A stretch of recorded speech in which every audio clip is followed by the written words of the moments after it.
Lo que pasa es de que en el año 2006, ¿no?,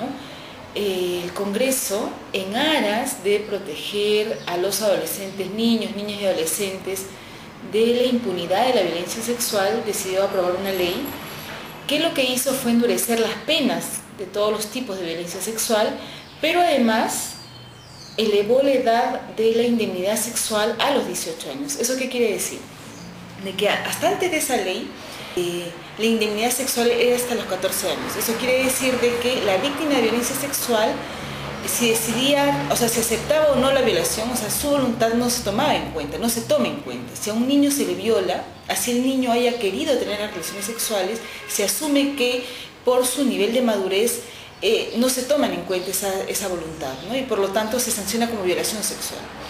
Eso pasa, eso es la indemnidad sexual, ¿no es cierto? Y eso pasa, o pasaba históricamente hasta los 14 años, y después de los 14 años se consideraba que los adolescentes tenían libertad sexual. ¿Eso qué quiere decir? De que el adolescente mayor de 14 años podía decidir tener o no tener relaciones sexuales. Por lo tanto, si es que no quería, era una violación sexual. Y si es que quería, era una relación sexual consensuada, ¿no? Y si es que había mediado engaño, era la figura de seducción, que también está penada, pero no es violación sexual. En el año 2006 lo que se dice es, no vamos a tomar en cuenta la voluntad de los adolescentes, se eleva la indemnidad sexual hasta los 18 años y por lo tanto se empieza a considerar de que las relaciones sexuales involuntarias, pero también las voluntarias, ¿ya?, con adolescentes mayores de 14 hasta 18 años, son violación sexual, ¿no? Entonces, se trata de una norma que trataba de proteger a los niños y adolescentes, endurece las penas, pero se les desconoce la libertad sexual. Eso ha generado varios problemas, ¿no?, concretamente de salud sexual y reproductiva, porque se obstaculizó aún más lo que significa el acceso a servicios de información, por ejemplo, de información y acceso a métodos anticonceptivos, pero también en lo que significa el derecho a la identidad de los hijos de estas adolescentes, porque muchas de las adolescentes que llegaban a los centros de salud, ¿no?, en primer lugar se decía, bueno, ¿quién es el padre del bebé que están haciendo? Ese padre empezaba a ser procesado por delito de violación, ¿no? Con lo cual, pero además, con lo cual se generó, digamos, la decisión de muchas chicas de dejar de ir a los centros de salud, o no decir quién es el padre el padre concretamente del bebé que había nacido, porque eso significaba implicarlos en un proceso judicial. Entonces, digamos, es una ley nefasta, ¿no?, que en aras de proteger a los niños y adolescentes, lo que terminó fue desconociendo su derecho a la libertad sexual, desconociendo su capacidad de decidir, lo que es muy grave, ¿no? Entonces, desde el año 2006, esa norma fue cuestionada y hubieron varios proyectos de ley que estuvieron en manos del Congreso para revertirla. Incluso en el gobierno de Alan García, el Congreso aprobó una ley que llegó a despenalizar las relaciones voluntarias con adolescentes mayores de 14 años, pero la presión mediática que hubo de parte de los grupos conservadores y concretamente la Iglesia Católica hizo que Alan García no promulgara la ley, por ejemplo, ¿no? Bueno, este Congreso tenía en sus manos otro proyecto de ley, que inclusive tuvo el dictamen favorable de la Comisión de la Mujer y la Familia. Faltaba el dictamen de la Comisión de Justicia y Derechos Humanos, que no solamente despenalizaba las relaciones sexuales voluntarias con adolescentes mayores de 14 años, sino que a la vez lo que hacía era sancionar aquellas situaciones que son de preocupación en general, que son aquellas relaciones sexuales entre personas mayores de 14 años, o sea, aún adolescentes, pero entre las que media situaciones de abuso de autoridad, ¿no? Entonces, no podemos hablar de una libertad concretamente, del ejercicio de la autonomía sexual, ¿no? Y ahí, por ejemplo, ese proyecto de ley establecía que se sancionaba, se modificaba el tipo penal de seducción, ¿no?, donde se decía, bueno, no solamente va a ser delito de seducción cuando medie el engaño, ¿ya?, de una persona adulta frente a un adolescente mayor de 14 años, ¿no?, sino también cuando hay un nivel de imposición o de abuso de autoridad, por ejemplo, cuando se trata de profesor-alumno, ¿no?, o cuando se trata de, digamos, ahí no lo dice, pero yo me imagino que también están incluidos porque está en el tipo penal las situaciones de cura feligrés, psicólogo a paciente, donde hay un nivel de autoridad que se suele utilizar y donde hay un nivel de abuso de poder para, digamos, para proteger esta situación. Entonces, bueno, finalmente, ante la inacción del Congreso, es de que este grupo de jóvenes, ¿no?, liderados por, digamos, por IPARES, por Ana Victoria Suárez, ¿no?, deciden juntar más de 10.000 firmas, tengo entendido, y presentan esta acción de inconstitucionalidad ante el Tribunal Constitucional, ¿no? Entonces, es un proceso que me parece que se inició a comienzos del año 2012 y que dio como resultado esta sentencia que ha sido muy difundida, digamos que tenía como fecha teóricamente en diciembre, pero que ha sido realmente publicitada este año, ¿no? Entonces, ¿qué dice la sentencia del Tribunal Constitucional? O sea, el Tribunal Constitucional lo que hace es reconocer, en primer lugar, que las y los adolescentes mayores de 14 años tienen el derecho a la libertad sexual. Eso es muy importante, eso quiere decir que pueden decidir, ¿no? Y declara inconstitucional la penalización de las relaciones sexuales voluntarias con adolescentes mayores de 14 años, ¿no? Entonces, ahora el mismo tribunal señala que el Congreso debe de actuar para, de alguna manera, armonizar la legislación vigente.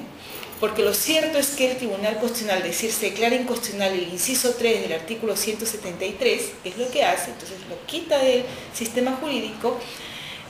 ha dejado un sistema que no es armónico, ¿no? Porque, por ejemplo, la violación sexual en estos momentos, la violación sexual de un menor de 13 años, ¿ya?, tiene como pena de 30 a 35 años, mientras que la violación sexual, y estamos hablando en este caso ya contra la voluntad, ¿no?, de un adolescente de 14 años, tiene una pena entre 6 y 8. Entonces es una desproporción de penas muy grandes y por otro lado, claro, queda siempre pendiente cómo se van a regular o sancionar estas relaciones sexuales teóricamente voluntarias con adolescentes mayores de 14 y menores de 18, ¿no?, en los cuales pueda mediar un nivel de abuso, ¿no?, de aprovechamiento de la situación de vulnerabilidad en la que se pueden encontrar algunos o algunas adolescentes, ¿no? Pero sí es cierto de que lo que ha dejado el Tribunal Constitucional son situaciones, ¿no?, en las cuales es necesario tener un nivel de regulación, ¿no? Entonces, por un lado, ha dejado esta suerte de desarmonización del sistema penal, porque no puede ser que si tienes 13 la pena sea entre 30 y 35, si tienes 14 la pena sea entre 6 y 8, si tienes 13, por ejemplo, el inculpado no tiene beneficios penitenciarios, pues si tienes 14 sí los tiene. O sea, hay una serie de regulaciones que habían en aras de los casos de violación sexual para menores de edad que dejan de tenerse en cuenta ahora en los casos de mayores de 14 años, ¿no? Entonces, ahí hay una suerte de situación que es necesario que el Congreso actúe y actúe rápidamente, porque además todos los procesados antiguamente por violación sexual de mayores de 14 años, por violación sexual contra la voluntad de mayores de 14 años, están empezando, o empezarán inmediatamente a iniciar nuevos procesos para que se les baje la pena o se les disculpe, ¿ya? Entonces, esa situación es irregular. Pero además está este otro capítulo que mencionaba hace un momento que tenía que ver con aquellas situaciones en las que, si bien se le reconoce la libertad sexual al adolescente mayor de 14 años, igual está en una situación de vulnerabilidad por justamente el contexto en el que se encuentra, ¿no? O sea, me refiero a relaciones entre comillas voluntarias de padres a hijos, me refiero a relaciones voluntarias entre comillas de profesor a alumno, o situaciones similares en las cuales definitivamente puede mediar una situación de abuso y donde la libertad sexual pues puede estar condicionada por otro contexto, ¿no? Entonces, lo que se quiere, o sea, lo que quisiéramos nosotros, creo que al momento de señalar cuáles son las consecuencias de una actuación inmediata del Congreso, o sea, valorando la sentencia, porque reconoce la libertad sexual de las y los adolescentes, visibilizando a la vez los pendientes que se tienen, ¿no? Yo creo particularmente que no es una buena sentencia, o sea, creo que se hubiera podido dar una mejor sentencia, pero eso no quita que ha sido un hito importante, ¿ya?, de que reconozca la libertad sexual de las y los adolescentes Y de alguna manera creo que la reacción de los grupos conservadores, ¿no?, da cuenta pues de la importancia de la sentencia, ¿no? O sea, yo creo que los grupos conservadores además están actuando con muchísima desinformación, ¿no? Desinforman respecto a lo que significa la sexualidad adolescente, lo que significa el acceso a servicios de salud sexual y reproductiva, lo que significa la problemática del ámbito penal, pero de alguna manera la reacción que tiene la sentencia da cuenta pues de la importancia que ha tenido esta sentencia en reconocer la libertad sexual de las y los adolescentes mayores de 14 años. Lo cierto es de que creo que existe normatividad vigente, ¿ya?, que obliga al Estado a dar cursos de educación sexual. El problema es que en la regulación están vinculados a los cursos de tutoría y además que no existe la decisión política, y ahí más bien el Congreso debería ser un nivel de suerte supervisión, o sea, porque una función es legislar, pero otra función es fiscalizar también. Y en ese sentido deberíamos de buscar más bien, por ejemplo, cómo la congresista Cuculiza puede fiscalizar, ya que es de su preocupación el tema de educación sexual, al Ministerio de Educación, de cómo está implementando la política de educación sexual, que es su obligación, ¿no? Y ahí el mismo Minedu ha señalado en diagnósticos que tiene que el problema es que los cursos de educación sexual, cuando se dan de cara a lo que se llama el curso de tutoría, que tiene un montón de agendas más, o sea, no es solamente educación sexual, por lo tanto no está priorizado. En segundo lugar, de que cuando se da está muy focalizado al aspecto biologicista, o sea, las partes del cuerpo, cómo funciona, cuál es la reproducción, y finalmente que lo que pasa es que los profesores y profesores no saben cómo dar. Entonces yo creo que coloquialmente uno podría señalar que sí es un crimen, digamos, coloquialmente se puede decir que es un crimen haber quitado la educación sexual, pero estrictamente lo que ha pasado es que tenemos un Ministerio de Educación, una ministra de Educación, pero no solamente ella, los anteriores tampoco, que no han priorizado el tema de la educación sexual como parte de la política y por lo tanto no la están implementando adecuadamente ni se están tomando las medidas para que se brinde de manera adecuada a los niños, niñas y adolescentes, ¿no? Porque educación sexual no solamente está vinculada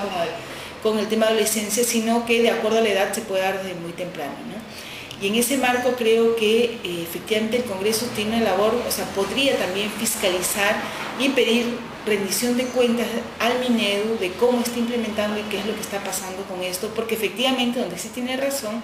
la congresista es de que tiene pues efectos nefastos, ¿no? O sea, nosotros en el Perú el tema de la tasa del embarazo adolescente que se mantenga intacta desde hace 20 años, o sea, es responsabilidad estatal. O sea, uno no puede, es la prueba más clara de la ineficacia e ineficiencia de las políticas que se han implementado, ¿no? En educación sexual, en salud sexual y reproductiva también. Creo que el tema de la adolescencia y sexualidad es un tema complejo que no es abordado por el Estado de manera sistemática ni decidida, ¿no? Creo que lo que está pasando es que hay más bien iniciativas aisladas y en ese marco incluso lo de la sentencia del Tribunal Constitucional es un punto en una agenda mucho más grande donde se tienen que ver comprometidos los diferentes poderes del Estado y los diferentes niveles de gobierno también, ¿no? Y donde, digamos, el indicador que evidencia esta situación está muy vinculado al embarazo adolescente y la tasa que no disminuye desde hace 20 años, ¿no? Entonces, en ese marco sí es importante de que tanto a nivel del Congreso se tomen las medidas necesarias, o sea, estamos hablando de cara a la sentencia toda la legislación que falta por incluir para, de alguna manera, proteger a las víctimas de violación sexual mayores de 14 años, de situaciones nefastas en su vida, pero también de cara a los adolescentes, además de la protección que necesitan en los casos de violación sexual, se tiene todo el pendiente de lo que es educación sexual y salud sexual y reproductiva. Y ahí, digamos, los llamados a atender están claramente vinculados al sector ejecutivo y los gobiernos regionales, a donde se ha descentralizado esta política, ¿no? Entonces, digamos, lo que se necesita es, a la base de todo, reconocer, ¿no?, que las y los adolescentes tienen autonomía sexual y capacidad de decidir, que como todo en la vida, el desarrollo de los niños y adolescentes es un desarrollo progresivo, pero el Estado no puede estar ausente, ¿no? Iniciativas como las que se han tenido y que, digamos, están todavía discutiéndose en el Congreso, pero deberían de ser debatidas para ser excluidas, como son